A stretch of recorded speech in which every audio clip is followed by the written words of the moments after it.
তরুণ যুবকেরা, হে আমার মুরব্বিয়ানেরা, হে যুবকেরা, শুনে রেখে দিন বাবা,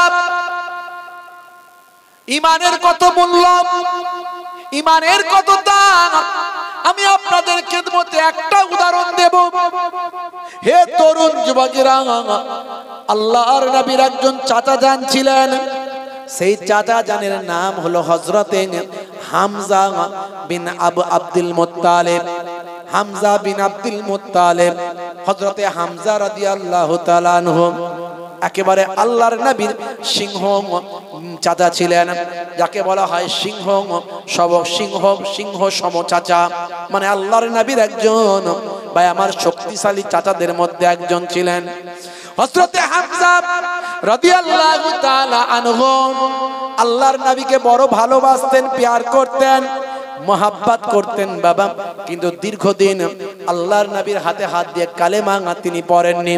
হে তরুণ যুবকেরা, হে আমার মুরব্বিয়ানেরা, আল্লাহর নবী যখন মক্কার জমিনে যখন ইসলামের দাওয়াতটা দেওয়া শুরু করলেন, সেই সময় কুফারেরা আল্লাহর নবীর দ্বীনের দাওয়াতকে বন্ধ করার জন্য বিভিন্ন ষড়যন্ত্র করল। কাবা ঘরের একটা গেট আছে বর্তমানে, সেটা হচ্ছে 51 number gate.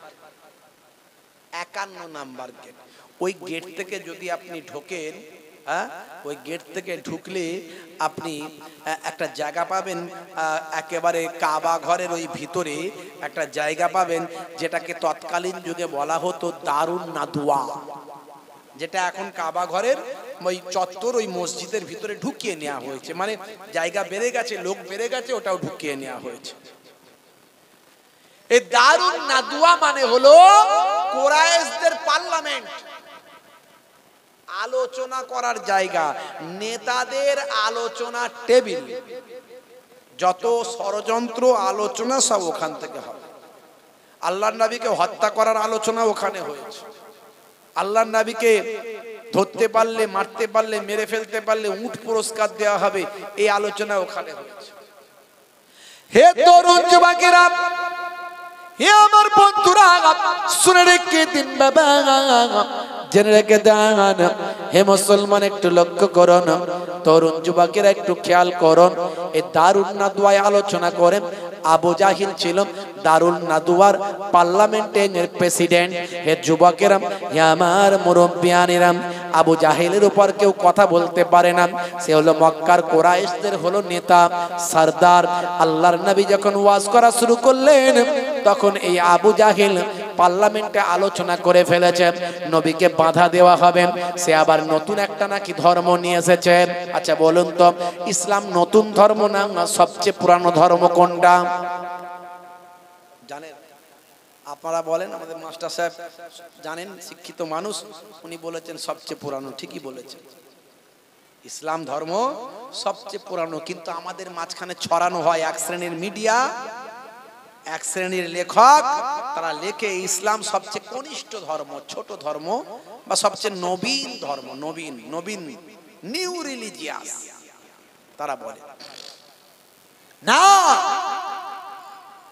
Islam is a oldest religion.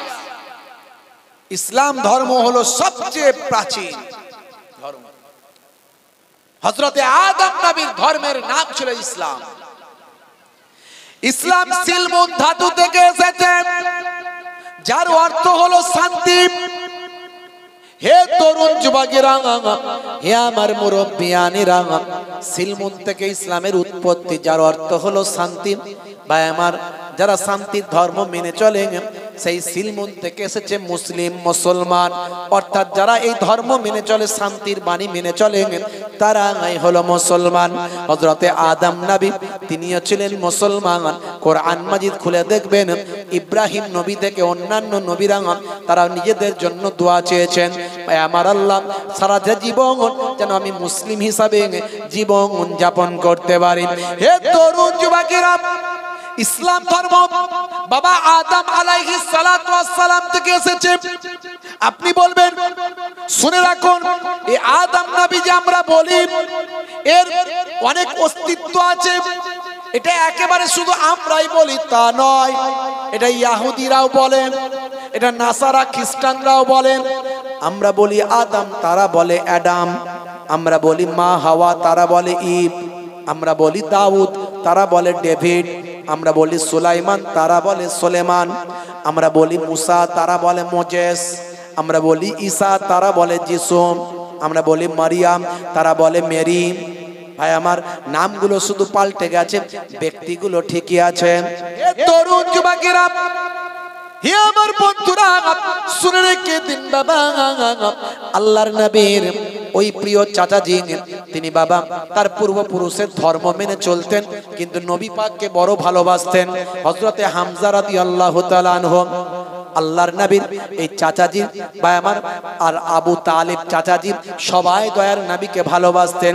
দয়ার নবী ছোট থেকে কোনোদিন মিথ্যা কথা বলেননি, কারোর সঙ্গে খারাপ ব্যবহার করেননি, অত্যাচার করেননি, জুলুম করেননি, কোনোদিন কটু বাক্য কাউকে প্রয়োগ করেননি। সেই নবী সারাটা জীবন শান্তির কথা বলেছেন, সারাটা জীবন ভ্রাতৃত্বের কথা বলেছেন। এমনকি মৃত ইহুদির লাশ যখন নিয়ে যাওয়া হয়, আল্লাহর নবী কি আখলাক, কি চরিত্র দেখিয়েছে। যারা আজকে নবী পাকের চরিত্রের দিকে আঙুল তোলে, তাদের আমি অনুরোধ করব সবিনয়ে আপনার নবী পাকের জীবনী নিয়ে পড়াশোনা করুন, আল্লাহর নবীর জীবন জিন্দেগি নিয়ে একটু রিসার্চ করুন, গবেষণা করুন। আল্লাহর নবী পরধর্মে কখনো অসহিষ্ণুতা দেখাতে বলেন না, অন্যের ধর্মের উপর খারাপ আচরণ করতে নিষেধ করেছেন। তবে হ্যাঁ, ইসলামে এত যুদ্ধ, আপনি বলবেন এতগুলো যুদ্ধ তাহলে কেন ইসলামে? হ্যাঁ, যেখানে অন্যায় হয়েছে আল্লাহর নবী নিষেধ করেছেন অন্যায় বন্ধ করো। অন্যায় বন্ধ করার জন্য, মানুষকে বাঁচানোর জন্য সেই জায়গা তৎকালীন যুগের ক্ষমতাশালীদের সঙ্গে ইসলামের লড়াই হয়েছে। আর বেশিরভাগ সব কটাই প্রায় যুদ্ধে আমার আল্লাহ ইসলামের জয় দিয়েছে। ইসলাম কোনোদিন আগে বেড়ে কারোর উপর যুদ্ধ করতে যায় না। অন্যায় করছো, ইসলাম বাধা দিয়েছে, নবী বাধা দিয়েছে। মানুষকে মারা যাবে না, মানুষের উপর জোর জুলুম করা চলবে না। আমাদের নবী শিখিয়ে দিয়েছেন, ক্ষমতা থাকলে হাত দিয়ে প্রতিবাদ করো। আমাদের চোখের সামনে যে অপরাধগুলো হচ্ছে, আমাদের হাত দিয়ে প্রতিবাদ করার ক্ষমতা আছে? হাত দিয়ে প্রতিবাদ করতে গেলে পুলিশ কেস হবে, থানায় যাবে, জেল হবে, জরিমানা হবে। দেখা গেল যে অন্যায় করেছিল সে বেঁচে গেল, আর তুমি ঢুকে রয়ে গেলে। কথা ঠিক না বুঝ? এ ভয় তো আমাদের ভিতরে তৈরি হয়েছে, আমরা প্রতিবাদ করতে পারি না। তাহলে কি করব? মুখ দিয়ে ইসলাম শিখিয়ে দিয়েছে, কোনো চিন্তা নাই। আপনি ইসলাম যদি মেনে চলেন, আপনি পরিপূর্ণভাবে যদি মানার চেষ্টা করেন, আপনার কোনো চিন্তা নেই। দুনিয়াতেও বাঁচবেন, আখেরাতেও বাঁচবেন। ক্ষমতা থাকলে মুখ দিয়ে প্রতিবাদ করো, এই বাবু এটা ঠিক করছো না, অন্যায় করছো, বন্ধ করো এসব অন্যায়, বলতে পারে। সেটাও বলার ক্ষমতা নাই, তাহলে কি করবেন? মনে মনে ঘৃণা করবেন, মনে মনে ঘৃণা, এটা ঘৃণা, মনে মনে ঘৃণা, সেখানে থাকবেন না, চলে যাবেন। এটা প্রতিবাদ, বুঝতে পারছেন? কিছু মানুষ বলে না, এই হুজুরদের সবাইকে প্রতিবাদ করতে হবে, শুধু রাস্তায় নিয়ে পড়তে হবে, লড়াই করতে হবে, এই করতে হবে। ইসলাম বলেছে নাকি বিশৃঙ্খল পরিবেশ তৈরি করতে? ইসলাম তুমি বুঝো না, তোমার সে জ্ঞান নাই। তুমি মনে করো মনে হয় শুধু ইসলাম মানে মারামারি নাকি? সারা পৃথিবীতে শান্তি প্রতিষ্ঠা করেছে ইসলাম, সারা পৃথিবীতে শান্তি প্রতিষ্ঠা করেছে ইসলাম। ইসলাম শব্দের অর্থই হলো শান্তি। আর তুমি অশান্তির কথা বলছো কি করে? এ তরুণ যুবকেরা, হে আমার বন্ধুরা, হযরতে আব্বাস রাদিয়াল্লাহু তাআলা আনহু, আল্লাহর নবীর চাচা জান, নবীকে ভালোবাসতেন, মহাব্বত করতেন। আল্লাহর নবী যা বলেন হক কথা বলেন, মিথ্যা কোনোদিন বলেন না। দয়ার নবী ভালো ব্যবহার, তারা সবাই মুগ্ধ, কিন্তু পূর্বপুরুষের ধর্ম তারা ছাড়ে না। কিন্তু নবীকেও তারা কষ্ট দেয় না, কারণ নবী তো খারাপ কথা বলে না।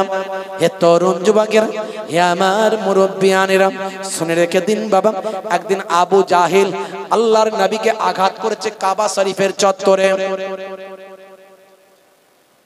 হে তরুণ যুবকেরা, সিংহ সম হযরতে আব্বাস রাদিয়াল্লাহু তাআলা আনহু, তিনি ভাই আমার, তিনি শিকারী ছিলেন একজন। মাঝে মাঝে জঙ্গল এলাকায় চলে যেতেন, শিকার করতেন। হঠাৎ করে যখন কাবা শরীফের সামনে যখন এলেন, তখন তার দাসী বলল, হে হযরতে আব্বাস, হে আমার মনিব, আপনি কি জানেন আপনার ভাতিজা পিতাহারা এতিম মুহাম্মদ সাল্লাল্লাহু আলাইহি ওয়াসাল্লামকে আবু জাহিল খুব মারা মেরেছে, রক্তাক্ত করেছে। এমন কথা শুনে হযরতে হামজা রাদিয়াল্লাহু তাআলা আনহুর শরীর যেন কম্পন তৈরি হলো, এত গুসা, এত রাগ, চোখ লাল হয়ে গেল। এত বড় জালেম আমার এতিম ভাতিজা, যাকে আমরা আমাদের কলিজার থেকেও বেশি ভালোবাসি, সেই এতিম ভাতিজার উপর আঘাত করেছে ওই আবু জাহেল। সহ্য করতে পারলেন না, ছুটে ছুটে চলে গেলেন কাবা শরীফের চত্বরে। গিয়ে দেখে আবু জাহেল ওই দারুন নাদুয়াতে বসে গল্প করছে। হে তরুণ যুবকেরা, হযরতে হামজা রাদিয়াল্লাহু তাআলা আনহু এমন বড় যোদ্ধা ছিলেন, বীর মুজাহিদ ছিলেন। ওই হতভাগা আবু জাহেলকে সেখান থেকে টেনে নিয়ে আসে কাবা শরীফের চত্বরে দু চারটে তাকে দিগবাজি মেরে, পাল্টি মেরে তাকে একেবারে ফানা ফানা করে দিলেন, নেতা ছেড়ার মতো করে দিলেন। কাচার মাচার মেরে একদম 12টা বাজিয়ে দিলেন। বিরাট শক্তিশালী চেহারা ছিল হামজা রাদিয়াল্লাহু তাআলা আনহু। রক্ত ফক্ত বের করে ওকে ওখানে মোটামুটি হামমাটার করে দিয়ে জানটা ঠান্ডা হলো, সবাই ধরে ধরে নিল, ঠান্ডা হলো। এত বড় হিম্মত আমার ভাতিজার গায়ে হাত দিবি? হ্যাঁ, সে কি কোনোদিন তোদের সঙ্গে গালাগালি করেছে, মারপিট করেছে, অন্যায় করেছে? হে তরুণ যুবকেরা, এমন সময় দেখতে পাওয়া যায় আল্লাহর নবী বাড়িতে মনটা খারাপ করে বসে আছেন। দয়ার নবীর কাছে গিয়ে হযরতে হামজা রাদিয়াল্লাহু তাআলা আনহু বলেন, বাবা মুহাম্মদ, ও আমার কলিজার টুকরা ভাতিজা মুহাম্মদ, আমি সব শুনেছি বাবা, তোমার মনের দুঃখ কি আছে জানি, যে জন্য তোমার এত দুঃখ। ওই জালেম আবু জাহেল তাতে তোমাকে অনেক অত্যাচার করেছে, জুলুম করেছে, রক্তাক্ত করেছে, কষ্ট দিয়েছে। এখন তুমি খুশি হয়ে যাও, এখন তুমিও সন্তুষ্ট হয়ে যাও। তোমার ওই জালেমকে, ওই জালেম আবু জাহেলকে মেরে আমি তোমার থেকে, তোমাকে যে আঘাত করেছে তার থেকে বেশি আঘাত করেছি। তাকে আমি রক্তাক্ত করে দিয়ে তোমার আঘাতের বদলা তোমার চাচা নিয়েছে। হে বাবা মুহাম্মদ সাল্লাল্লাহু আলাইহি ওয়াসাল্লাম, তুমি খুশি হয়ে যাও। আল্লাহর নবী সেই সময় বললেন, চাচা যান, চাচা যান, চাচা যান, এতে আমি সন্তুষ্ট হলাম না, এতে আমি খুশি হতে পারলাম না। কেন বাবা খুশি হলে না? কেন বাবা সন্তুষ্ট হলে না? বলে, চাচা যান, আমি তো দুনিয়ার জমিনে বদলা নেবার জন্য আসি না। আমার আল্লাহ আমাকে রাহমাতুল লিল আলামিন করেছেন। ওয়া মা আরসালনাকা ইল্লা রাহমাতাল লিল আলামিন। ও চাচা যান শুনেন, আমাকে আমার আল্লাহ রহমত করে পৃথিবীতে পাঠিয়েছেন, দয়ার সাগর করে পাঠিয়েছেন। আমি তো বদলা নেবার জন্য আসি না চাচা যান। আপনি আমার জালেমকে, আমাকে যে আঘাত করেছেন, আমি মাজলুম, সেই জালেমকে আপনি আঘাত করেছেন, এতে আমি সন্তুষ্ট হতে পারলাম না। তাহলে বাবা কিসে তুমি সন্তুষ্ট হতেন? বলে, শুনে রাখুন চাচা যান, আমি সন্তুষ্ট হতাম যদি আপনি আল্লাহকে এক বলে মেনে নিতেন। জোরে হবে না, জোরে হবে না। এমন সময় হযরতে আব্বাস রাদিয়াল্লাহু তাআলা আনহু, আল্লাহর নবীর সিংহ সম চাচা যান, সেই সময় বলেছিলেন, বাবা মুহাম্মদ, এতদিন তোমাকে তো ভালোবাসতাম, তুমি মিথ্যা কথা বলো না এটা জানতাম, কিন্তু আজকে তোমাকে আমার আরো বিশ্বাস বেড়ে গেল। তুমি যা বলছো নিজের ইচ্ছায় বলো না, আর তুমি সাধারণ মানুষও হতে পারো না। তার কারণ হলো প্রত্যেকটা মানুষ যদি আঘাত খায়, যার কাছ থেকে আঘাত পেয়েছেন সে আঘাতের বদলা নিলে বড় খুশি হয়, কিন্তু তুমি খুশি হচ্ছ না মানে তুমি সাধারণ মানুষ নও। হ্যাঁ, তুমি যাতে রাজি, তোমার চাচা হামজাও তাতে রাজি।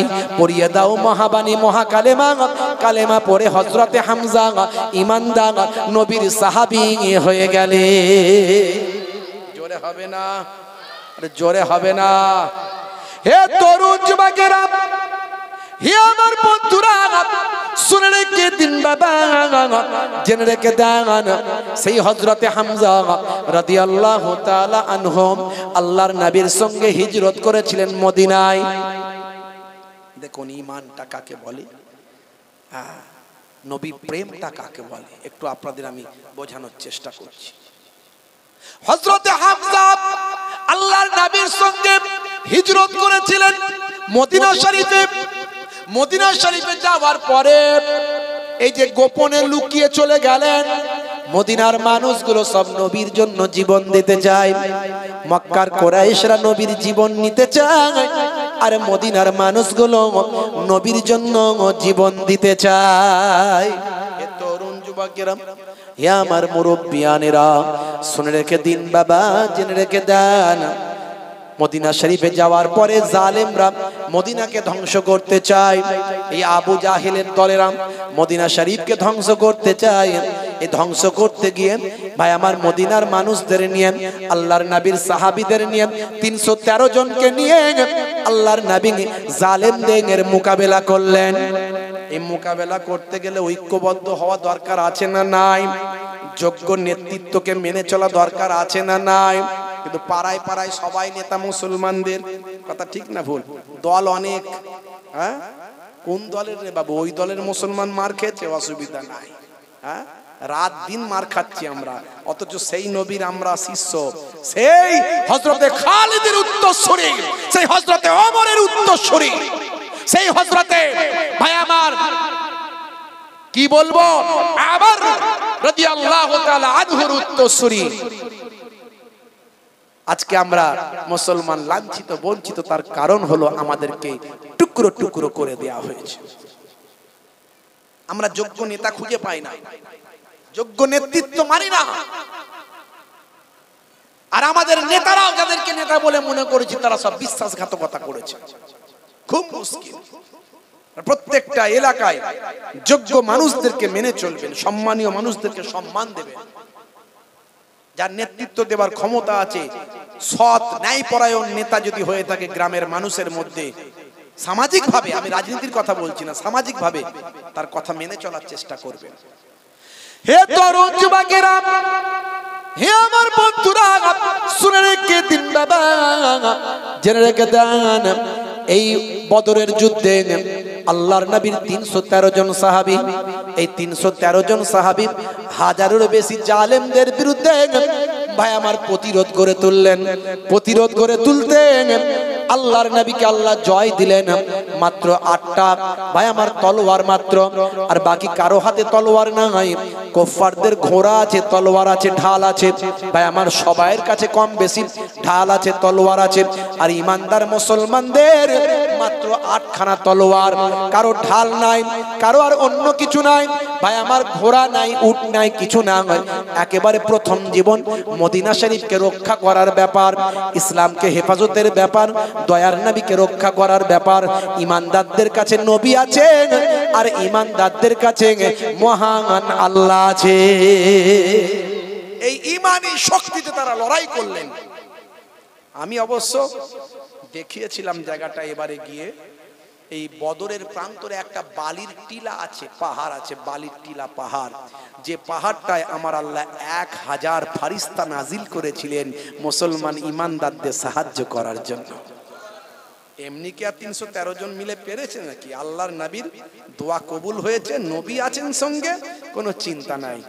কিন্তু নবী এখন নাই, আমাদের সঙ্গেও কেউ পেরে উঠতো না কোনো কিছুতে, এত মার আমাদের খেতে হতো না যদি আমরা সত্যিকারের আল্লাহওয়ালা হতাম আর নবীর গোলাম হতে পারতাম। পারি না আমরা। আল্লাহ গায়েবী মাদাদ তখনও দিয়েছিলেন, আজও দিতে পারেন, আজও দিতে পারেন।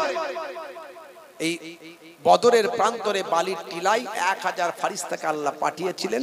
আর আমার নবী রাতের বেলা কেঁদে কেঁদে দোয়া চেয়েছিলেন, আল্লাহ এই অল্প কটা মাত্র ইমানদার আমরা, নতুন করে আবার ইমান মানুষের তৈরি হচ্ছে, ইসলাম প্রচার হচ্ছে নতুন করে, ইসলাম মিটে গিয়েছিল, আবার নতুন করে তৈরি হচ্ছে।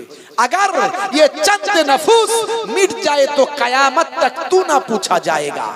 আল্লাহ বললেন, হে আমার হাবিব মাথা তুলুন, মাথা তুলুন।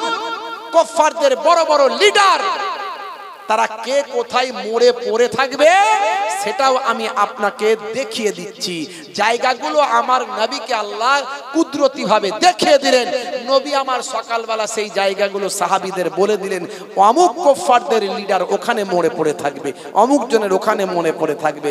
আর ঠিক আল্লাহর নবী যা বলেছিলেন, কুফফারদের বড় বড় সব লিডারেরা ভাই আমার 70 জন তারা সেই জায়গায় হত্যা হয়েছিল, মারা গিয়েছিল। আল্লাহর নবী 313 জনের বিজয় দান করেছিলেন। বুঝতে পারছেন ভাইরা আমার, ঈমান কাকে বলে? এই ঈমানটা আপনাকে আমাকে তৈরি করতে হবে। দয়ার নবীর প্রেম ভালোবাসা তৈরি করতে হবে। আল্লাহর নবীকে ভালোবাসি আমরা, সব ব্যানার টাঙিয়ে দিয়েছি, আই লাভ মোহাম্মদ সাল্লাল্লাহু আলাইহি ওয়াসাল্লাম, আই লাভ মোহাম্মদ সাল্লাল্লাহু আলাইহি ওয়াসাল্লাম। হ্যাঁ, 2, 3, 4, 10টা 20টা ব্যানার তারা পুড়িয়েছে, ছিঁড়েছে। তারাও খুব বিপদে পড়ে গেছে, কেন ছিঁড়লাম, কেন পোড়ালাম। তারা নিজেদের মধ্যে আলোচনা করছে। এরা মুসলমানরা তো সারা বিশ্বটাকে মনে হয় নবীর নাম টাঙিয়ে সব দখল করে ফেলবে রে বাবু, কি বিপদে পড়লাম আল্লাহ। বুঝতে পারছেন? আমরা বুঝিয়ে দিয়েছি তোমরা কটা ছিঁড়বে, যত ছিঁড়বে তত লাগাবো। ভালো জিনিস লাগিয়েছেন, কিন্তু ওই ব্যানারেতে নবীর প্রেম থাকলে হবে না, প্রেম থাকতে হবে অন্তরে। কথা ঠিক না ভুল? জোরে বলেন।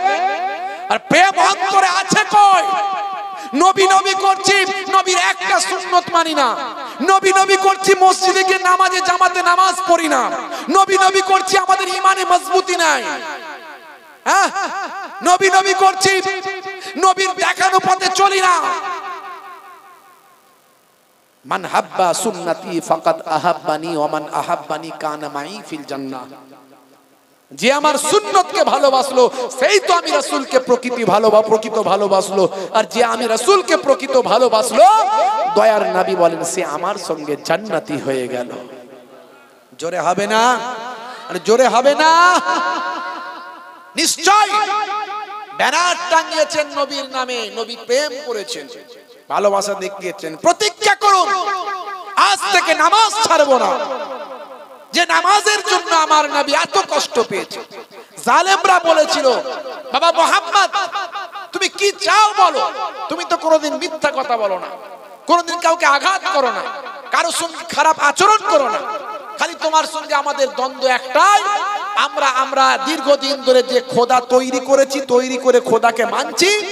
আর তুমি বলছো তৈরি করা খোদা চলবে না, খোদা হলেন একজন। তোমার সঙ্গে আমাদের এটাই দ্বন্দ্ব। বাবা এটা বন্ধ করে দাও। কি চাই বলো? সুন্দরী নারী বিয়ে করতে চাও, আমাদের আরবের সেরা সুন্দরী নারীর সঙ্গে তোমার বিয়ে দেব। তুমি বড় নেতা হতে চাও, আমাদের সবাইয়ের বড় নেতা তোমাকে করব। তুমি ধনী হতে চাও, আমাদের আরবের মধ্যে আমরা টাকা পয়সা তুলে তোমাকে সবচেয়ে বড় ধনী বানাবো।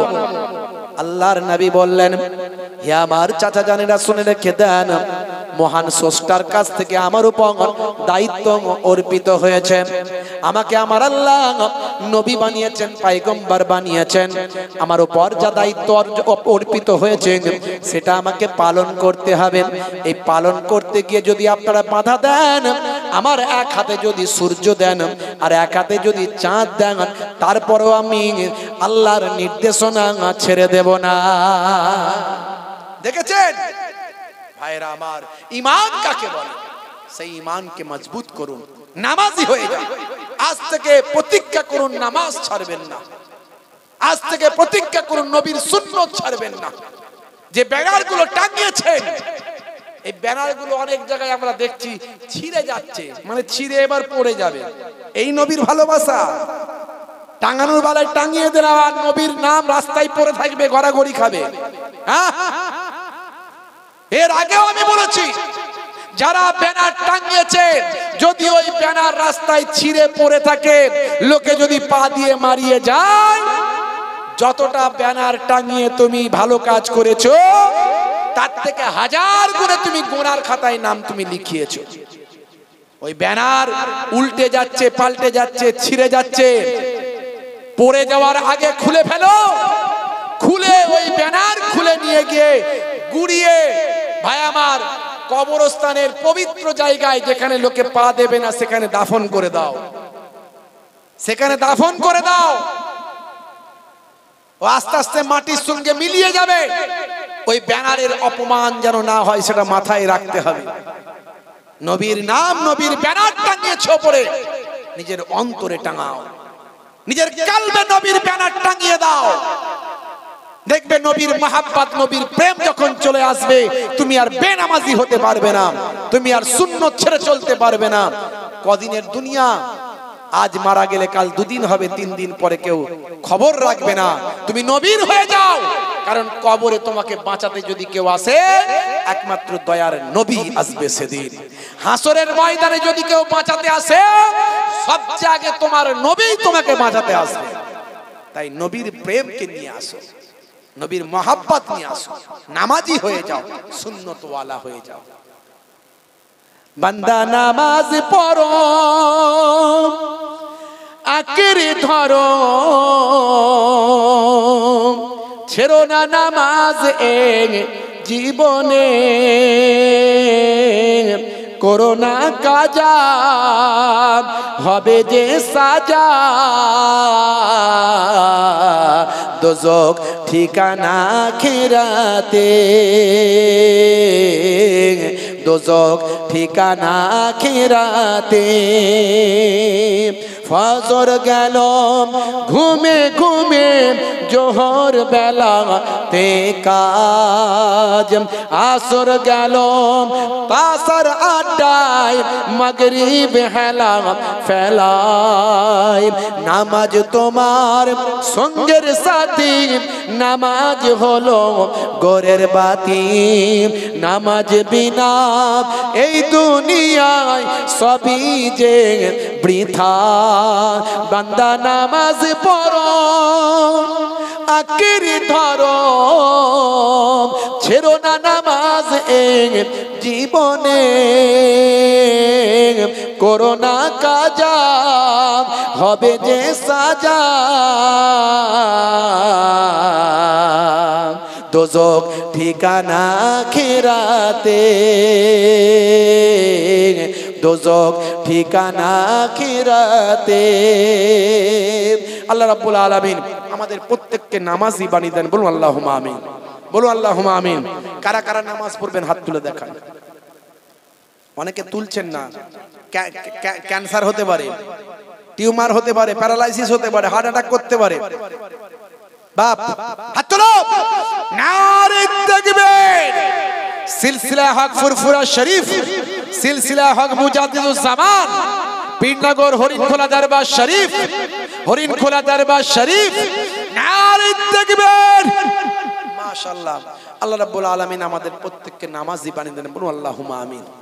আর আমি বলেছি বাবা, এই যে অনেক সুন্নতের কথা বললাম, ডান দিকে কাত হয়ে ঘুমানো সুন্নত, বসে পানি পান করা সুন্নত, চেটে পুচে খাওয়া সুন্নত।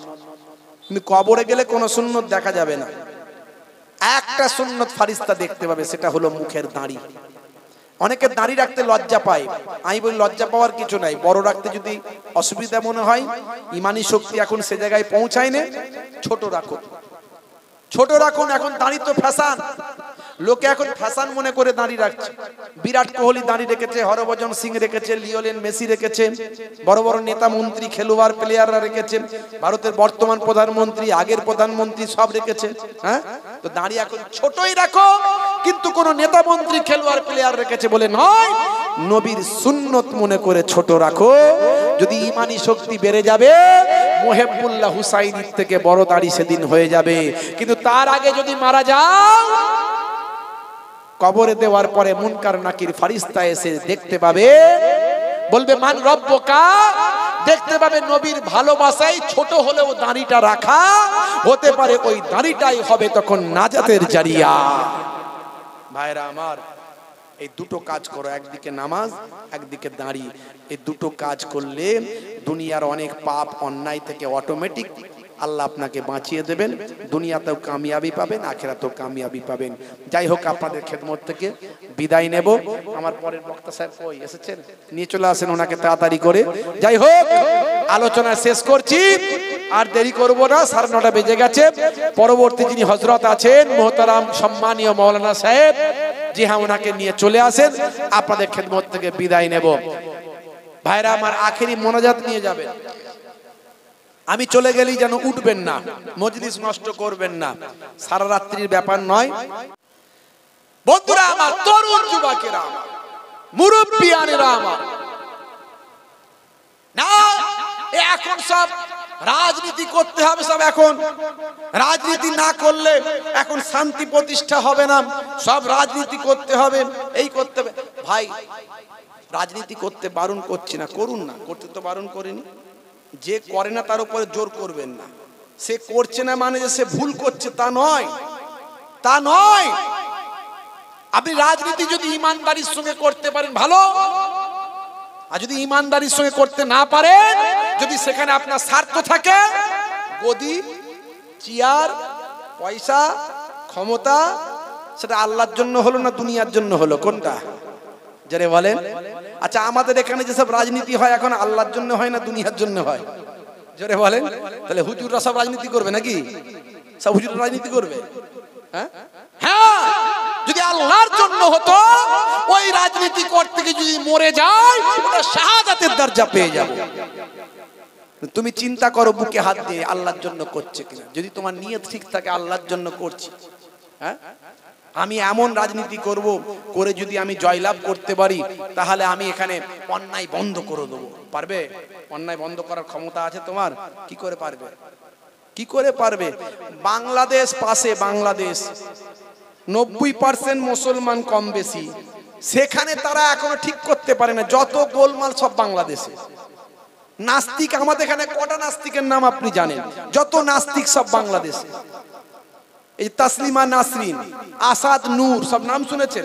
ভয়ঙ্কর ভয়ঙ্কর নাস্তিক। সমাজের ভিতরে এরা কোটি কোটি টাকা বিদেশ থেকে নিয়ে শুধু একটাই ওদের কাজ, ইসলামের বদনাম করো। পৃথিবীতে তো শত শত ধর্ম আছে, শত শত ধর্ম আছে। এই নাস্তিকদের মুখে, তাসলিমা নাসরিনের মুখে অন্য ধর্মের বিরুদ্ধে কোনোদিন বলতে শুনেছেন? বলেনি। একটাই ধর্মের বিরুদ্ধে বলে। কেন? কারণ সবাই জানে ইসলাম সত্য, নবী সত্য, কোরআন সত্য। এই সত্যটাকে মিটিয়ে দাও। চুরি হয় কোথায়? সোনার দোকানে না সবজির দোকানে? কোথায় বলেন? চুরি কোথায় হয়? জোরে বলেন। সোনার দোকানে চুরি হয়। হ্যাঁ, কিন্তু বাবা সোনার দোকান যদি তালাতালি ভালো করে, সিন্দুক ফিন্দুক ভালো করে লাগানো থাকে, চোরের বাপেরও ক্ষমতা নাই ঢুকতে পারবে। কথা ঠিক না বল? আর এখন আবার সিসিটিভির সিস্টেম, কে চুরি করছে সব ধরা পড়ে যাবে, তাই না বাপ? বন্ধুরা আমার, তরুণ যুবকেরা আমার, মুরব্বিয়ানেরা আমার, আখেরি জামানা, ঈমান বাঁচানো বড্ড দায়। আপনি রাজনীতি করছেন, করুন না বাপ, করুন, করতে বারণ করিনি। যে করছে তাকে করতে দিন, সততার সঙ্গে করুক, ভদ্রতার সঙ্গে করুক, কিন্তু রাজনীতি মানে ঈমান নয়। এই কথাটা আমি আগেও বলেছি।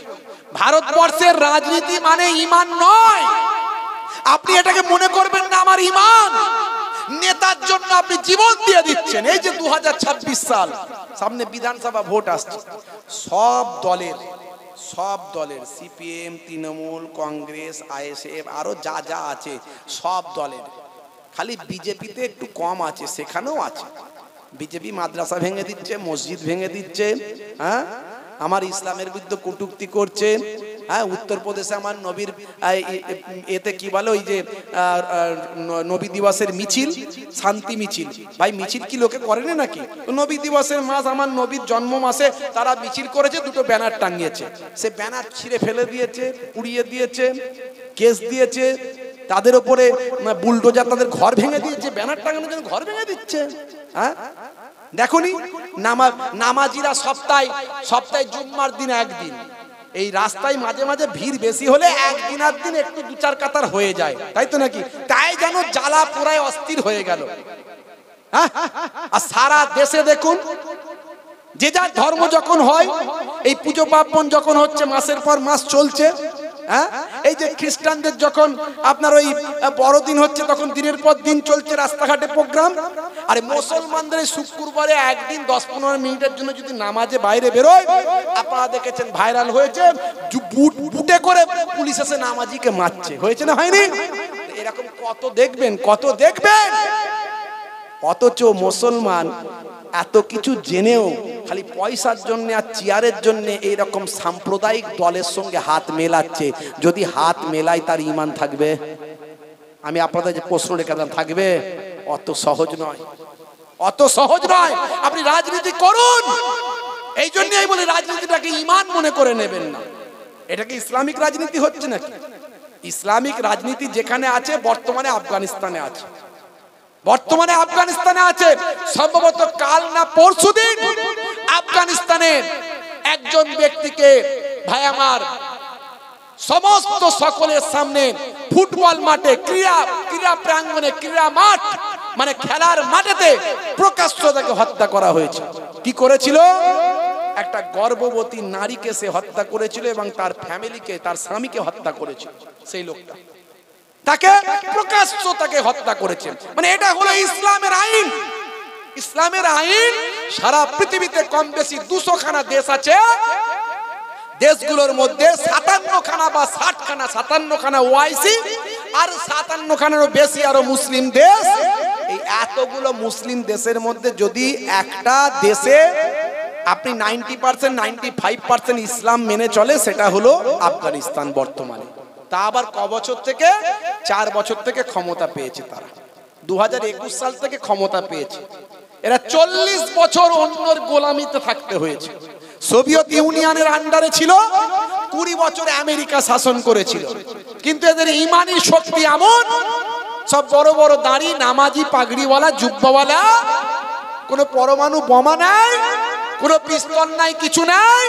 সেই নবীর যুগে ওহদের ময়দানে মাত্র 6 খানা 8 খানা তলোয়ার, 313 জনের ভিতরে ওহদে বদরের যুদ্ধে 313 জনের মধ্যে 6টা না 7টা তলোয়ার।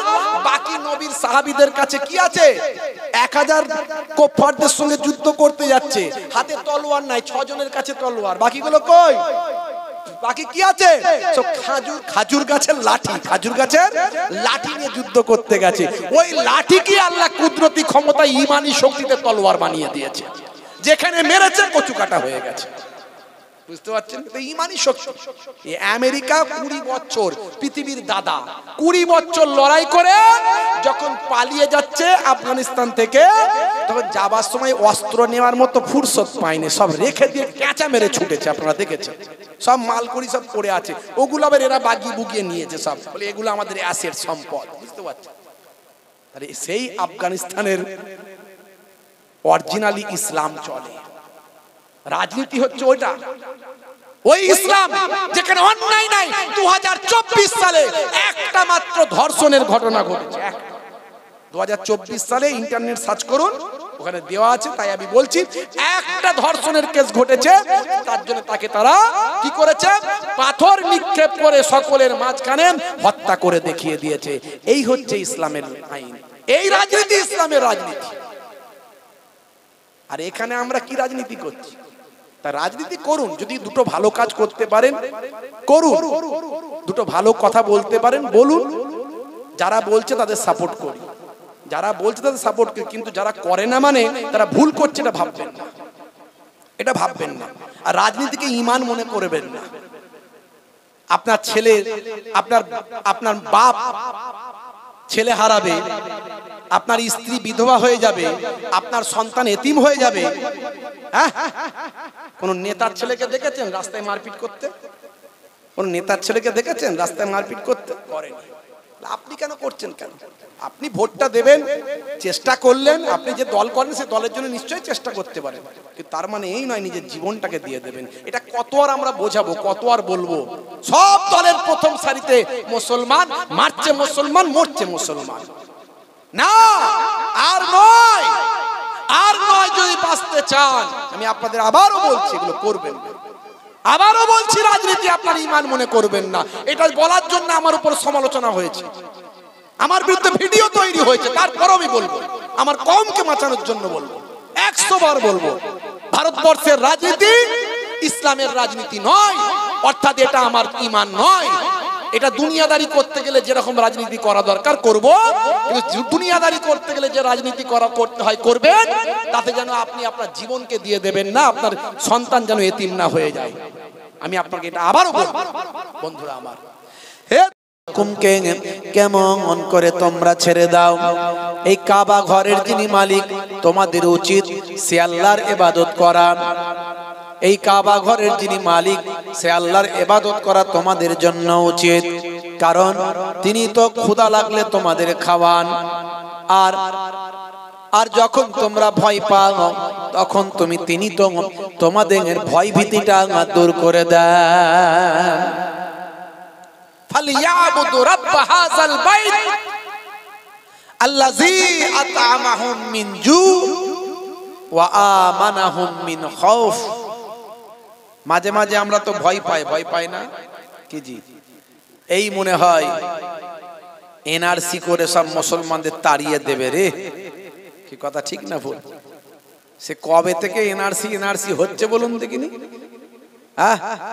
কত লোক যে বিডিও অফিস আর এসডিও অফিস আর পঞ্চায়েত অফিস গিয়ে জুতো ছিঁড়ে ফেললো তার কোনো ঠিক নাই।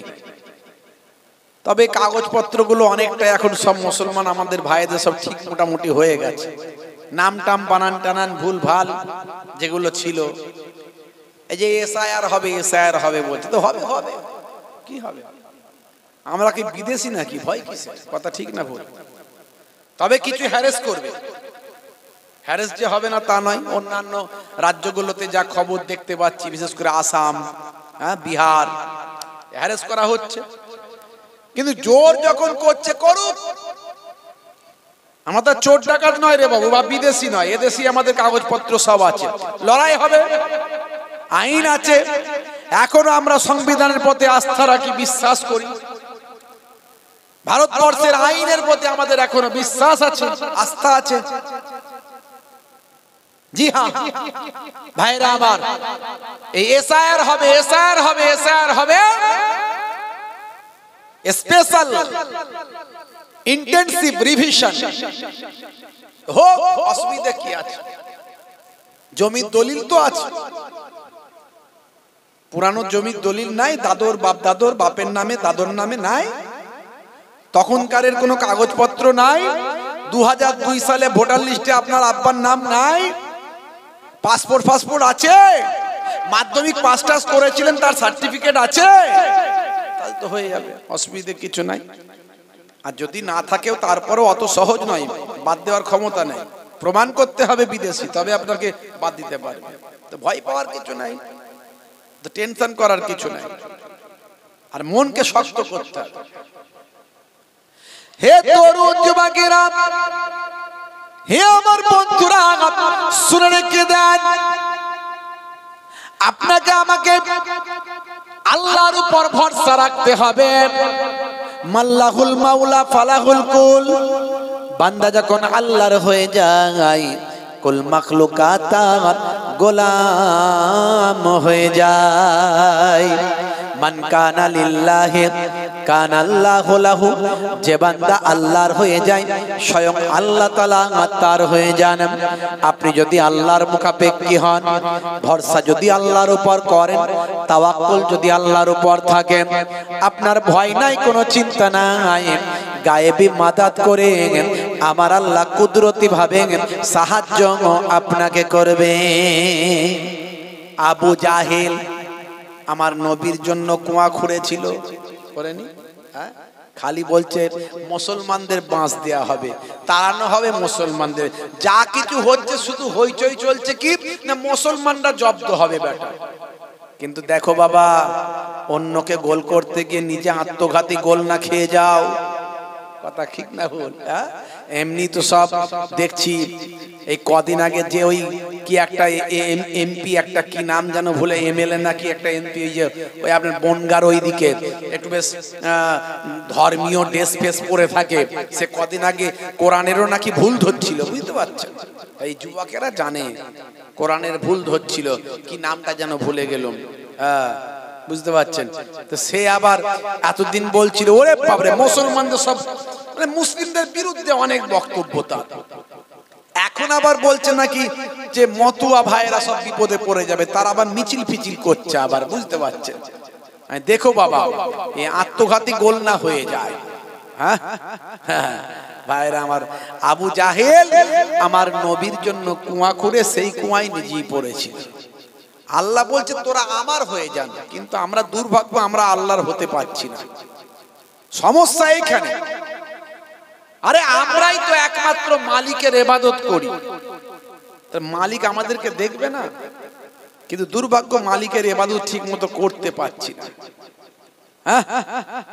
যখন গারে সুরে আল্লাহর নবী হযরত আবু বকর সিদ্দিক রাদিয়াল্লাহু তাআলা আনহুকে নিয়ে আত্মগোপন করেছিলেন, জালেমরা গারে সুরের একেবারে দরজা পর্যন্ত পৌঁছে গিয়েছে।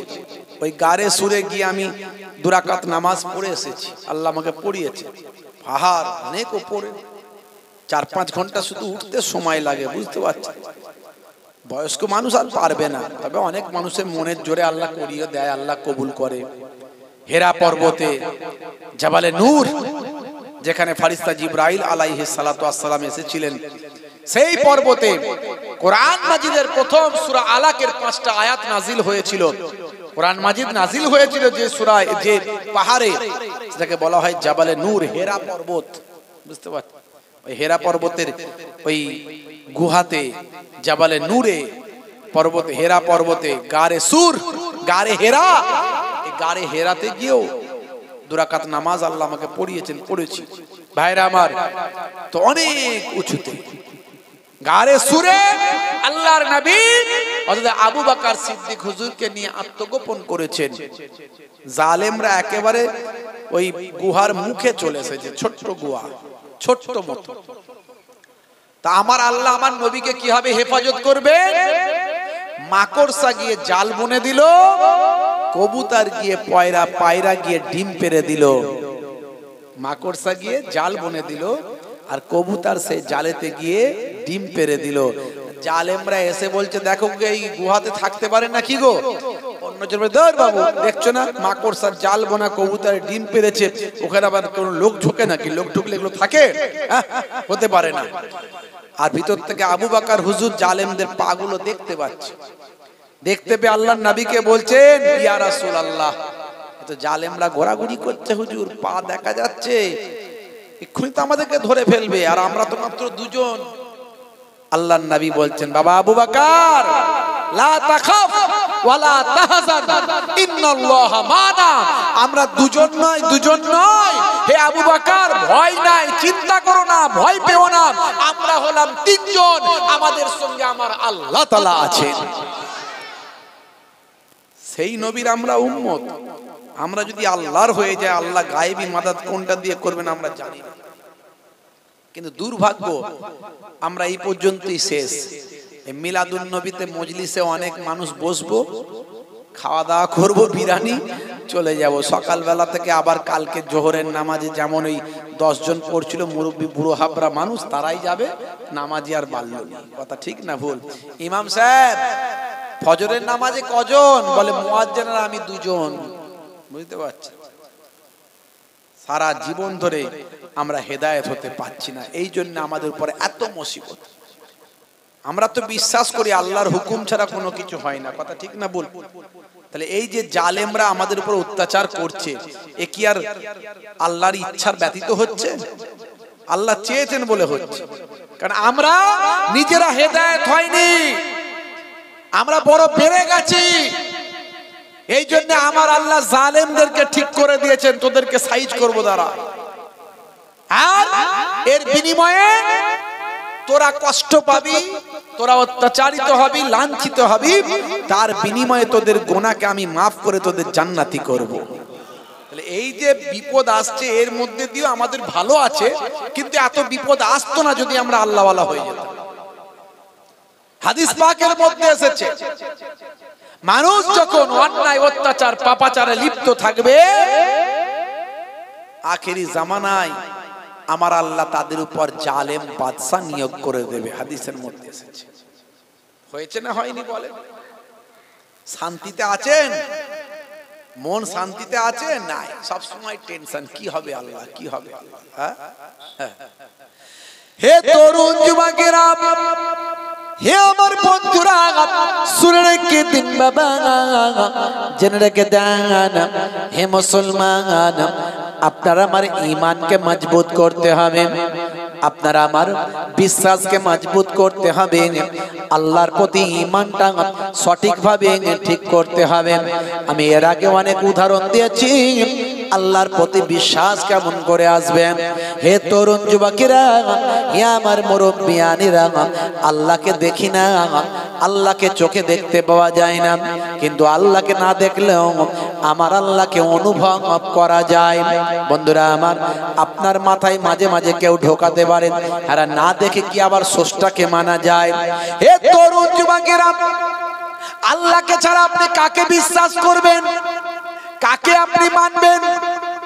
হে তরুণ যুবকেরা, একজন আস্তিক ছিল, আগে আল্লাহকে মানত, পরে সে নাস্তিক হয়ে গেছেন। আল্লাহকে আর মানে না। সঠিক তার মধ্যে হয়তো শিক্ষা নাই, সঠিক এডুকেশন নাই, কিংবা সঠিক আলেম ওলামারা তাকে বোঝাতে ঠিকঠাক পারেনি। যে কোনো কারণেই হোক না কেন, বা অনিচ্ছাকৃত ভাবে বা ইচ্ছাকৃত ভাবে। আবার নাস্তিক হলে টাকা পয়সা পাওয়া যায়, গাড়ি বাড়ি পাওয়া যায়, বা অন্য কিছু পাওয়া যায়। যে কোনো কারণেই হোক না কেন, আস্তিক থেকে নাস্তিক হয়ে গেছে একজন ব্যক্তি। ভাইরা আমার, মুসলমান থেকে নাস্তিক হয়েছে এমন ব্যক্তি। এ তরুণ যুবকেরা, তার বন্ধু মুসলমান বন্ধুটা বলছেন, ইন্টারনেটে ভাইরাল, আমি তার বক্তব্যটা শুনলাম। একদিন সেই বন্ধুটা বলছে, আমাকে আমার নাস্তিক বন্ধুটা আমার সঙ্গে দেখা হয়েছে। নাস্তিক বন্ধুটা আমাকে বলছে, ভাই আগে আমি ভালো ছিলাম, এখন আমি ভালো নাই। বলে, কেন? তুমি তো নাস্তিক হয়েছো ভালো থাকার জন্য, এখন ভালো নাই কেন? বলছে, আর যাই হোক, একটা জিনিসে আমি বড় কষ্ট পাই। বলে, কি? আগে কোনো বিপদে পড়লেন, কেউ সাহায্যকারী থাকুক আর নাই থাকুক, মনের কথাটা একজনকে জানাতে পারতাম। মনের ভিতর বিশ্বাস ছিল আল্লাহ আছেন, আল্লাহ সব ঠিক করবেন। যা কিছু দুঃখ কষ্ট যন্ত্রণা হতো আল্লাহর কাছে বলতাম।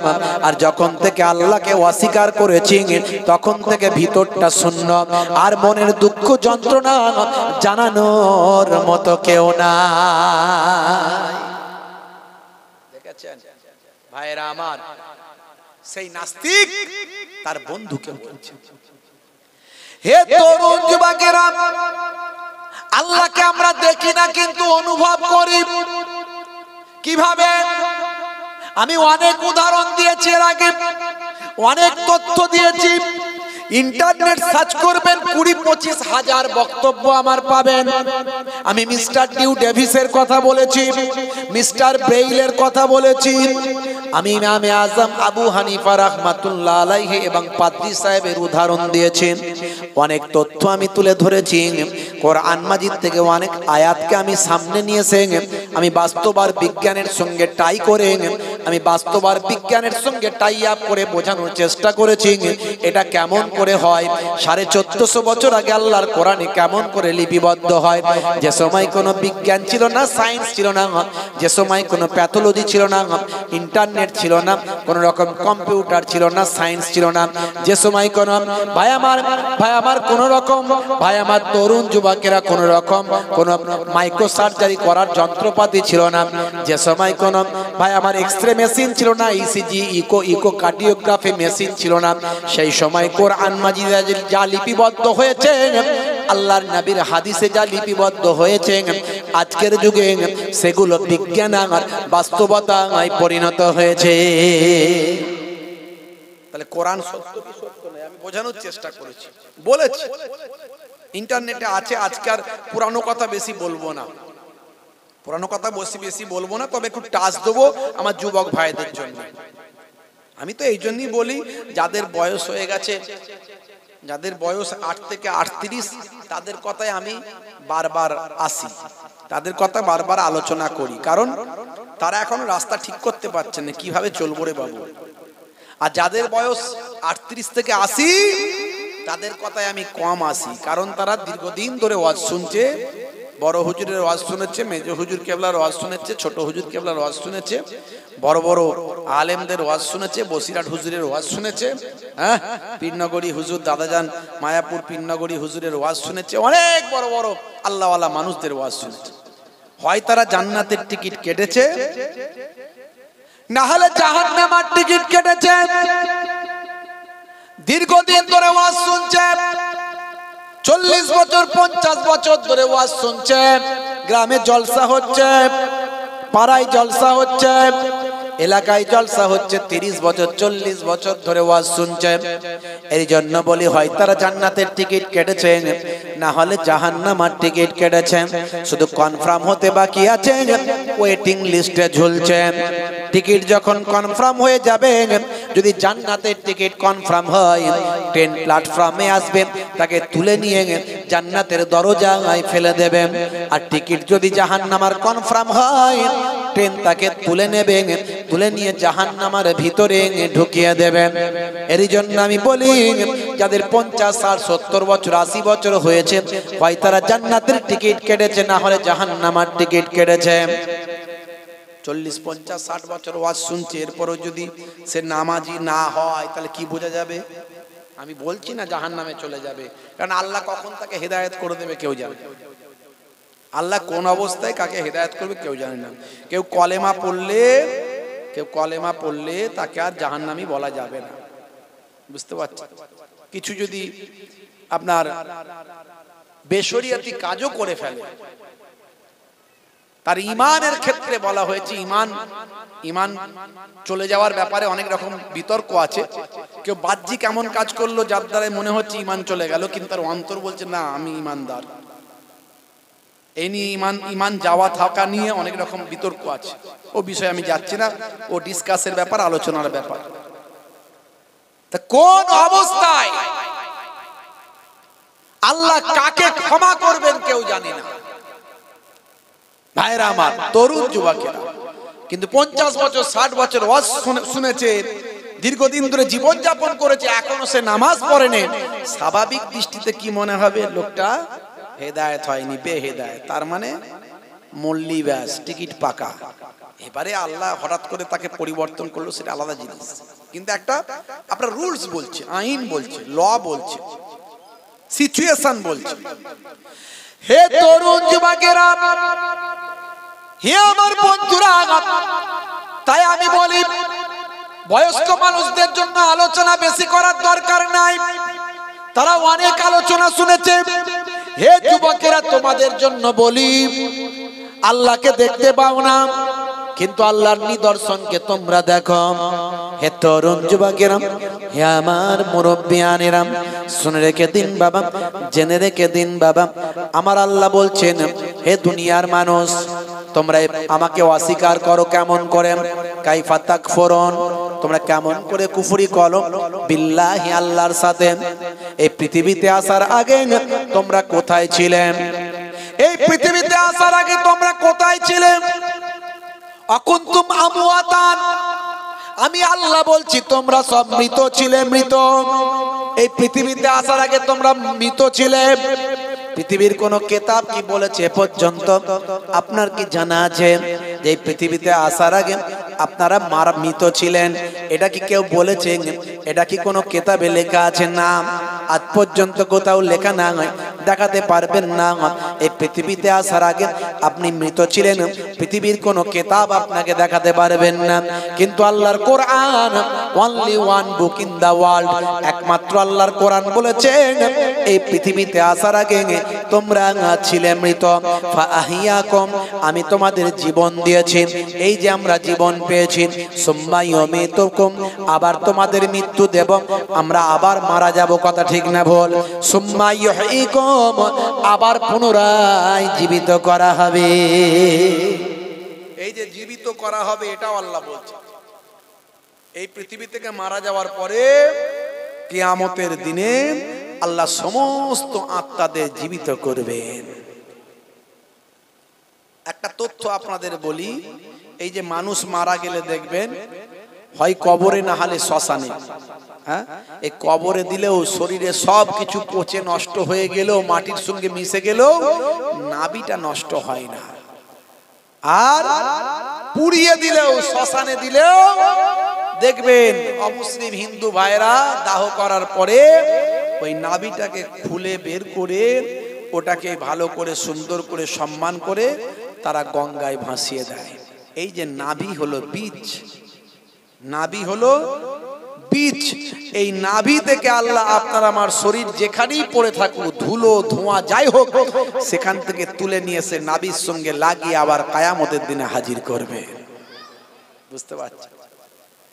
হে তরুণ যুবকেরা, তবে আল্লাহওয়ালা মানুষ যদি হয়, আল্লাহওয়ালা মানুষদের যে সেম কবরে পচবে না, কবরের মাটি খেতে পারবে না। হে তরুণ যুবকেরা, আমার নবী দয়ার নবী জানিয়ে দেন, ইন্নাল্লাহা হারামা আলাল মাআদ আন তাকুলা আজসাদাল আম্বিয়া। নবীদের জিসম খাওয়া আমার আল্লাহ মাটির জন্য হারাম করে দিয়েছেন। নবীদের জিসম, নবীদের শরীর মাটি খেতে পারে না।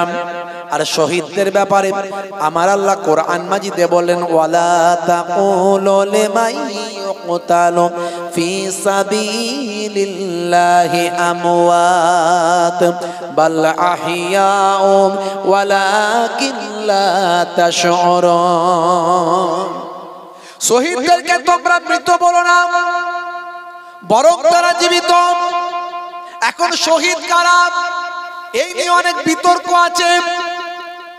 দল করতে গিয়ে, পার্টি করতে গিয়ে, লড়াই করতে গিয়ে, গুলিগালা চালাতে গিয়ে, বোমবাজি করতে গিয়ে মারা গেছে।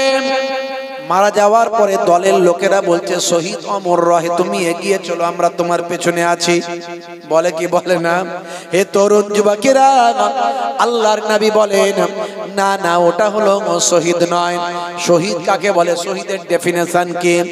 শহীদ হলো ইসলামের জন্য, একেবারে লিল্লাহিয়াত, আল্লাহর জন্য, ইসলামের জন্য, কোরআনের জন্য, নবীর জন্য, মাদ্রাসা মসজিদের হেফাজতের জন্য, দ্বীনের জন্য যদি কেউ নিজের জীবনটা উৎসর্গ করে, ওই ব্যক্তি হলো শহীদ।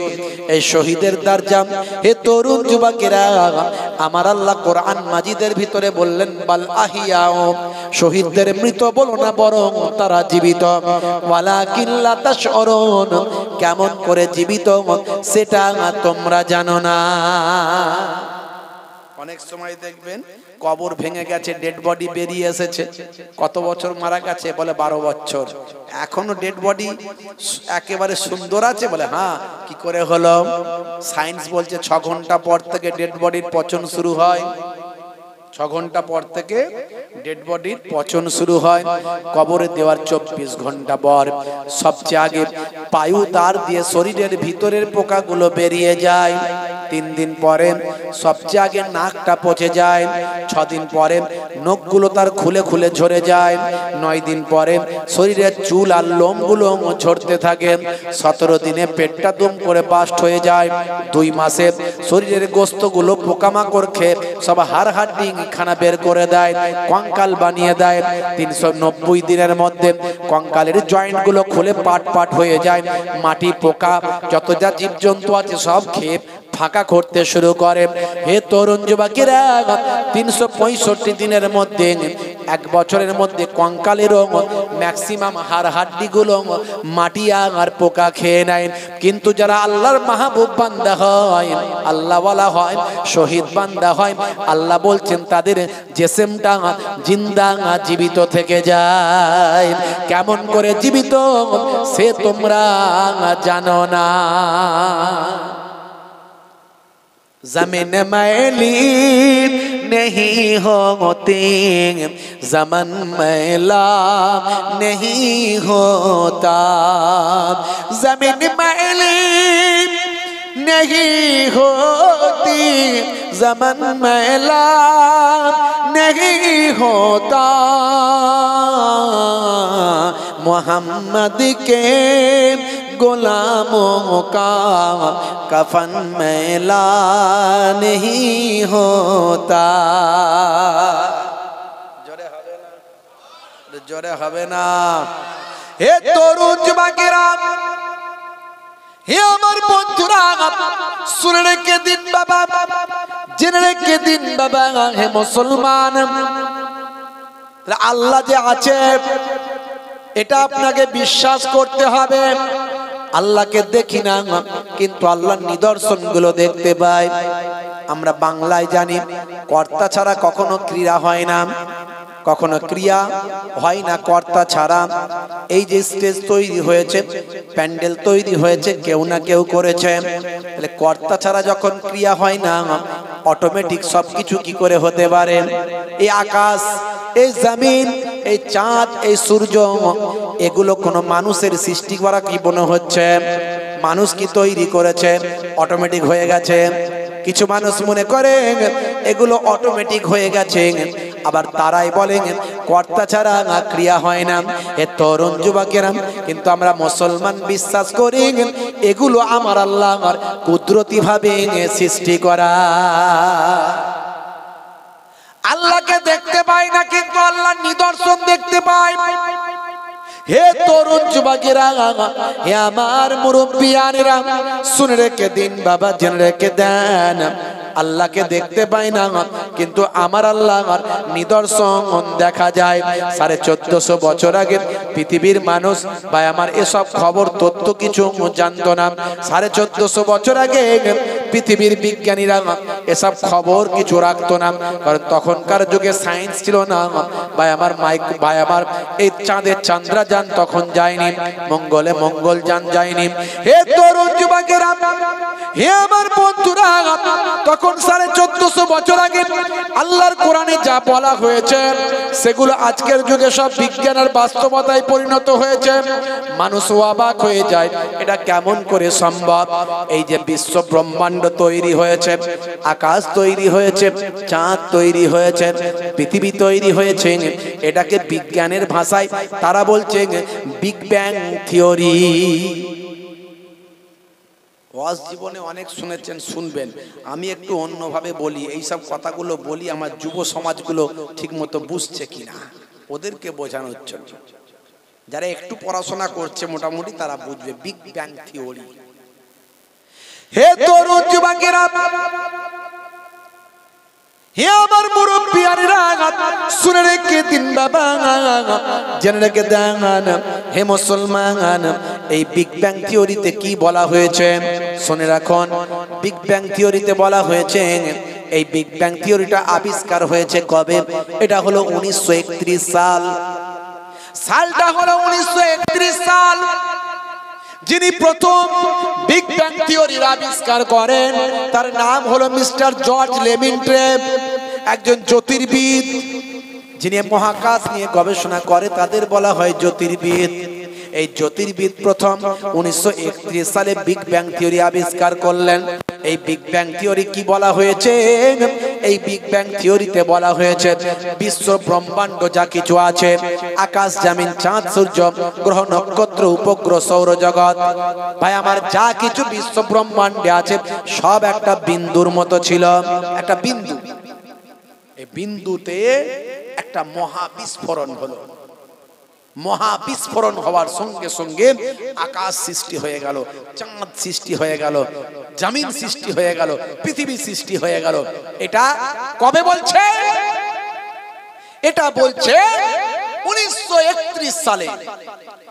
1931 সালে যখন এই কথাটা মিস্টার জর্জ লেমিন্ট্রে বলল, তখন মুসলমানদের বড় বড় পণ্ডিতেরা তারা কোরআন মাজিদ পড়তে গিয়ে দেখল, হাই রে হাই, আজকের বিজ্ঞানীরা এত গবেষণা করে যেটা বলেন সেটা 1450 বছর আগে আল্লাহর কোরআনের ভিতর লিপিবদ্ধ।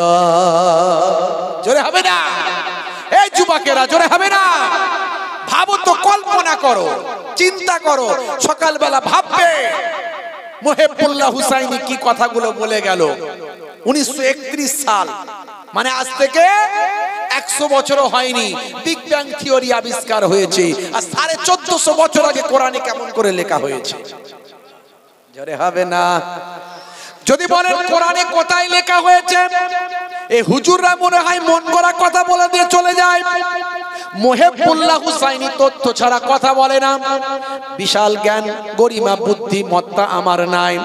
যেটুকু আল্লাহ আমাকে শিক্ষা দিয়েছেন, যেটুকু পড়াশোনা আমি অল্প বেশি কিছু করতে পারিনি, অল্প করেছি। জি হ্যাঁ, এদিকে টাইটেল, এদিকে মাস্টার ডিগ্রি, বিএড, বুঝতে পারছেন? এই যেটুকু পড়াশোনা, হ্যাঁ, এর মধ্যে থেকে আমি বিরাট পণ্ডিত নয়, 17 বছর একটা উচ্চ মাধ্যমিক হাই সেকেন্ডারি স্কুলের শিক্ষকতার দায়িত্বে আছি, কয়েকবার টিআইসির দায়িত্ব নিয়েছিলাম, চাপ এত দায়িত্ব সামলাতে পারিনি, ছেড়ে দিয়েছি। বুঝতে পারছেন বন্ধুরা আমার, তরুণ যুবকেরা আমার, আমি আমার ক্ষুদ্র বুদ্ধিতে এগুলো গবেষণা করে বের করার চেষ্টা করেছি। 1931 সালে হে তরুণ যুবকেরা, মিস্টার জর্জ লেমেন্টে তিনি বললেন সারা বিশ্ব ব্রহ্মাণ্ড একত্রিত ছিল, তাতে একটা মহা বিস্ফোরণ হলো। এই বিস্ফোরণ হওয়ার পরে পৃথিবী তৈরি হয়ে গেল, ওদিকে আকাশ তৈরি হয়ে গেল। এটা 1931 সালে মিস্টার জর্জ লেমেন্টে বলছে। অথচ পণ্ডিতেরা কোরআন মাজিদ খুলে দেখেন 1450 বছর আগে আমার আল্লাহ একথা কোরআন মাজিদে বলেছেন। এবার চলে আসুন বাবা, কোরআন মাজিদে কোথায় বলা হয়েছে? আমি বেশি উদাহরণ দিতে পারবো না, তাহলে আসল আলোচনা বাদ পড়ে যাবে।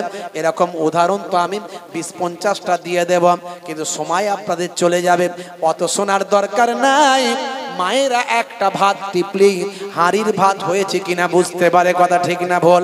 আমি একটা উদাহরণ দিলি আপনার বিশ্বাসটা, যদি আপনি ইমানদার হন, একটাতেই আপনার কাফি হয়ে যাবে।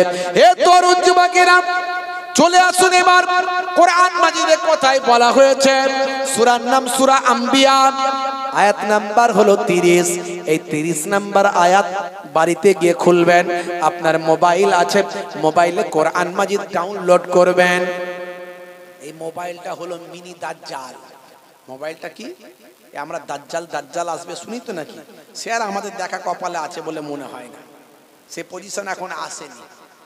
আর আল্লাহ না করে, কারণ ঈমান মারাত্মক জিনিস। ঈমান এমন একটা জিনিস, সব ঈমান মানে, আমি উদাহরণের আগে দিয়েছি, ঈমান মানে রোল নাম্বার। গোদা বাংলায় বুঝিয়ে দিচ্ছি, ঈমান মানে রোল নাম্বার, ঈমান মানে সিম কার্ড। আচ্ছা বলুন তো, মোবাইলে অনেক অ্যাপ আছে, অনেক কিছু আছে, সিম কার্ড না যদি থাকে কোনো কিছু চলবে? সব বরবাদ, সব বরবাদ। একটা অ্যাপ খুলতে পারবেন না, সব জায়গায় ফোন নাম্বার লাগবে, আর ফোন নাম্বার দিতে গেলে সিম কার্ড লাগবে, সিম কার্ড ছাড়া সব বরবাদ। আরেকটা উদাহরণ দিই, রোল নাম্বার, রোল নাম্বার। আচ্ছা বলুন তো, ছেলেটা অনেক ভালো লিখেছে, সব উত্তর করেছে, রোল নাম্বার লিখতে ভুলে গেছে কিংবা ভুল করেছে, মাস্টার খাতা দেখবে? সব বরবাদ। ঈমান এমন একটা জিনিস, বুঝতে পারছেন? ঈমান, বিশ্বাস, এটা আপনার সবচেয়ে মূল জিনিস। এটাই যদি সামান্য ফাটা পড়ে যায়, তারপরে যতই সে নামাজ পড়ুক, যদি তওবা না করে, ফের যদি কালেমা পড়ে, হ্যাঁ, কালেমা রাদ্দে কুফর না পড়ে, কালেমা পড়ে যদি আবার নতুন করে ইমানদার না হয়, তা সব চলে গেল। কত রকমের লোক দেখবেন, বাপ, দুনিয়াদারি করতে গিয়ে, পার্টি পলিটিক্স করতে গিয়ে মুসলমান, হ্যাঁ, ইমানকে সব শেষ করে দিচ্ছে। হাই রে হাই, হাই রে হাই, বলি তো মা মার খাই, আর না বলি তো বা ব্যাং খাই। এই হক কথা ফক করে বললেও আবার বিপদ, বুঝতে পারছেন? বলা যাবে না। আচ্ছা ভাই, আপনি পার্টি করেন, পলিটিক্স করেন, আপনি নেতা হন, মন্ত্রী হন, এমএলএ হন, আপনি বড় সমাজসেবী হন, যাই হন না কেন, আপনি সম্প্রীতি দেখাবেন, অমুসলিম, হিন্দু, খ্রিস্টান, জৈন, বৌদ্ধের সঙ্গে ভালো ব্যবহার করুন, তার বিপদে সাহায্য করুন, তার দায় বিপদে ছুটে যান, তার বাচ্চাটা অসুস্থ আছে, রাতের বেলা কেউ দেখার নেই, আপনি গিয়ে দেখুন, তার টাকা পয়সা শর্ট পড়েছে, আপনি দিন, এটাই তো বড় সম্প্রীতি, কথা ঠিক না বল? তো সম্প্রীতি দেখাতে গেলে মুসলমান ভাইদেরকে গিয়ে পুজো করতে হবে, আর হিন্দু ভাইদেরকে এসে নামাজ পড়তে হবে, আমার বিশ্বাস হয় না, এটা সম্প্রীতি বলে বিশ্বাস হয় না, এটা আবার ভোটের কৌশল, রাজনীতির কৌশল। তো এর থেকে আপনি তার বিপদে গিয়ে দাঁড়ান। একটা অমুসলিম হিন্দু ভাই বিপদে পড়েছে, আপনি তার বিপদ মুক্ত করার চেষ্টা করুন, এটা ইসলাম বলেছে, এটা করো। তুমি তা না করে নিজের ঈমানকে নষ্ট করে দিচ্ছ, তোমার বিশ্বাসকে নষ্ট করে দিচ্ছ। হচ্ছে না, হয়নি ভাই? আখেরি জামানা, ঈমান বাঁচানো বড্ড মুশকিল, কঠিন পরিস্থিতির মধ্যে দিয়ে আমরা যাচ্ছি। কত মানুষ যে বেঈমান হয়ে যাচ্ছে বলা যাবে না, বললে অসুবিধা আছে, সে বলবো না, বুঝতে পারছেন? হে তরুণ যুবকেরা, হে আমার মুরব্বিয়ানেরা, শুনে রেখে দিন বাবা, 1450 বছর আগে আল্লাহর কোরআন কি বলল শুনুন। সূরার নাম হলো সূরা আম্বিয়া, আয়াত নাম্বার হলো 30। এই 30 নাম্বার আয়াতে আমার আল্লাহ কি বলছেন শুনুন। আমার আল্লাহ বলছেন বিসমিল্লাহির রহমানির রহিম। আওয়ালাম ইয়ারাল্লাযীনা কাফারু আন্নাস সামাওয়াতি ওয়াল আরদা কানাতা রাতকান ফাফাতাকনাহুমা। জোরে হবে না, জোরে হবে না। আমার আল্লাহ কোরআন মাজিদের ভিতরে বললেন আওয়ালাম ইয়ারাল্লাযীনা কাফারু, অবিশ্বাসীরা কি লক্ষ্য করে না? অবিশ্বাসীরা কি দেখে না? তারা কি লক্ষ্য করে না? তারা কি দেখে না? আন্নাস সামাওয়াত, নিশ্চয় আকাশ, ওয়াল আরদ এবং জমিন, কানাতা রাতকান, তারা একত্রিত অবস্থায় ছিল। এই কথাটা আজকের কথা নয়। যে সময় কোন স্টেথিস্কোপ, ব্যারোমিটার, থার্মোমিটার, মাইক্রোস্কোপ, অণুবীক্ষণ যন্ত্র, কোন রকম দূরবীন তৈরি হয়নি, এই কথাটা আজকের নয়, 1450 বছর আগের। হে যুবকেরা, ভালো করে তাওয়াজ্জু করো এই কথাটার উপর। আমার আল্লাহ 1450 বছর আগে বলছেন অবিশ্বাসীরা কি লক্ষ্য করে না? আকাশ এবং জমিন সব একত্রিত অবস্থায় ছিল, সব মিলিত অবস্থায় ছিল। যেটা জর্জ লেমিন্টে বলছেন 1931 সালে, সেটা 1450 বছর আগে সূরা আম্বিয়ার 30 নাম্বার আয়াতে আল্লাহ বলছেন আকাশ এবং জমিন সব একত্রিত অবস্থায় ছিল। আমার আল্লাহ বলছেন ফাফাতাকনাহুমা, আমি আল্লাহ আকাশ এবং জমিনকে পৃথক করে দিয়েছি। জোরে হবে না, জোরে হবে না। তাহলে আকাশ পৃথক হয়ে গেল, চাঁদ, সূর্য, গ্রহ, উপগ্রহ সব চলে গেল, জমিন পৃথক হয়ে গেল। যত ভাই আমার, যত জমিন, যত রকম আর্থ আছে সব আলাদা হয়ে গেল।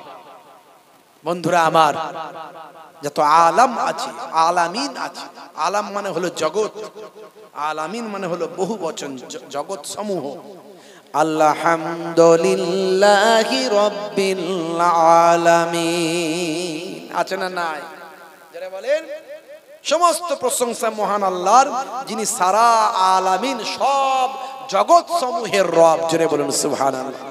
ওয়া মা আরসালনাকা ইল্লা রাহমাতাল লিল আলামিন। আল্লাহ বলছেন আমি সারা জগৎ সমূহের রব। যত জগৎ আছে সব জগতের আমি আল্লাহ হলাম রব, সৃষ্টিকর্তা। আর আমার নবী আখিরি জামানার পয়গম্বর হলেন যত জগৎ সমূহ আছে সমস্ত জগৎ সমূহের জন্য রহমান। তাহলে আমার নবীর সম্মান কত বুঝতে পারছেন? যতগুলো জগতের মহান আল্লাহ রব, ততগুলো জগতের আমার নবী হলেন রহমান। জোরে বলুন সুবহান। বন্ধুরা আমার, তরুণ যুবকেরা আমার, একটা উদাহরণ দিলাম। হে যুবকেরা, এরকম উদাহরণ আমার কাছে অনেক আছে, আমি বেশি উদাহরণ দিতে যাচ্ছি না। মুরব্বিয়ানেরা, তরুণীরা, মুরব্বিয়ানেরা, যুবকেরা, ঈমানকে মজবুত করুন। কিতাবের মধ্যে দেখতে পাওয়া যায় যদি কেউ তোমাকে আগুনে জ্বালিয়ে দেয়, যদি কেউ তোমাকে হত্যা করে, তাহলে তুমি শিরক করো না, তাহলে তুমি ঈমানটা নষ্ট করো না। এখন সামান্য চেয়ারের জন্য, সামান্য পয়সার জন্য কত মানুষ নিজেদের ঈমান ধ্বংস করছে, আছে না নাই? এখন একটা সাম্প্রদায়িক দল, সেই দলে তো মুসলমান নাম লেখাচ্ছে, আছে না নাই? সেই দলেতে নাম লিখিয়ে আল্লাহর বিরুদ্ধে, মসজিদের বিরুদ্ধে, মাদ্রাসার বিরুদ্ধে, মুসলমানের বিরুদ্ধে, ইমানদারদের বিরুদ্ধে সেখানে বক্তৃতা দিচ্ছে, আছে না নাই? ইন্টারনেট সার্চ করলে কত পাবেন।